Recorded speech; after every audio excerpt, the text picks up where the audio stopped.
The next issue that our authors take us through is the relationship between apologetics and science, right?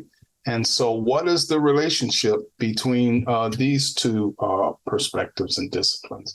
And they say that classical apologetics generally try to maintain a balanced view of science, so neither uncritically endorsing it nor hypercritically rejecting it. They believe, the classical apologists believe that apologists should seek to show that Christianity is consistent with scientific facts, and that this usually, though not always, includes comparing what Christianity says about the world and mankind with what current scientific theories have concluded. But notice, scientists can be wrong. And so the way science is applied by both scientists and non-scientists often leads to error. And so what this means then is that Christians should be cautious, right? And this is the approach that these classical apologists take.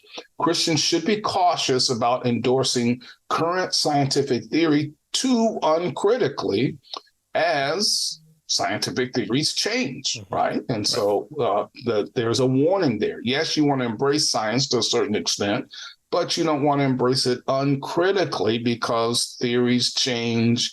And so, you might be left on a limb that's been sawed off, right? Right. So. Right. And for our YouTube overlords, we mean past science. We don't mean current science. Current science is not flawed. Currently, all things that scientists have said right now are absolutely true, and they will definitely not change like they have in the past 2 weeks or so. So yes, that's true.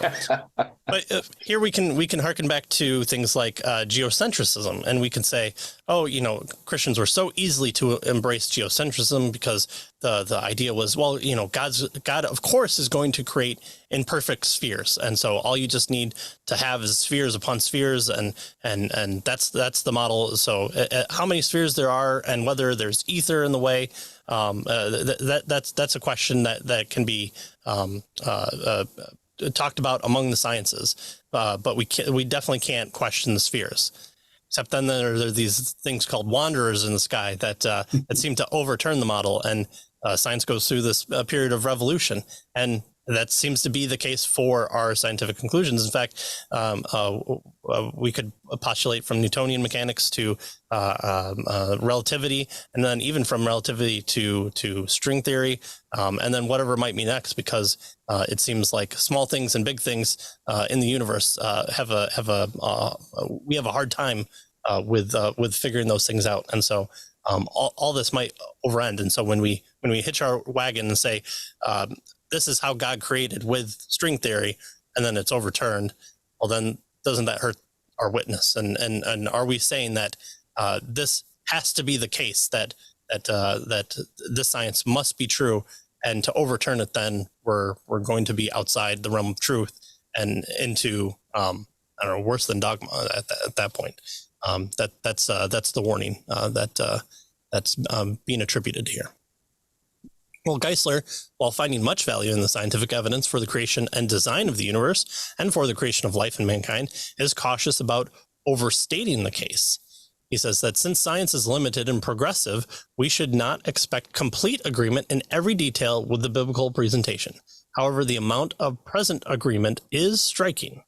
So again, if God is a God of order, what will we see? Will we see things done orderly in the universe, in the supposedly chaotic universe where an explosion has created everything, and it's rained on the rocks for millions of years, and a lightning struck it and turned the ooze into something that can be single-celled and then turned into multi-celled, and then the fish grows legs and finds a mate that's somehow within the hundreds of miles that it is, and it also evolves into asexual to sexual reproduction, and then dinosaurs, and then back to chickens, and then all these things. So, are we saying that can't be the case? Well, Geisler is saying we have to be careful with always being in agreement with that. However, there seems to be an amount of order within the universe that we can attribute to a God of creation. And again, that's what classical argument from this first leaping off point of saying there is a God, And then the second one is, okay, exactly who is that God? And again, those things might overlap as well, but that's where some classical apologists will make their case. Right.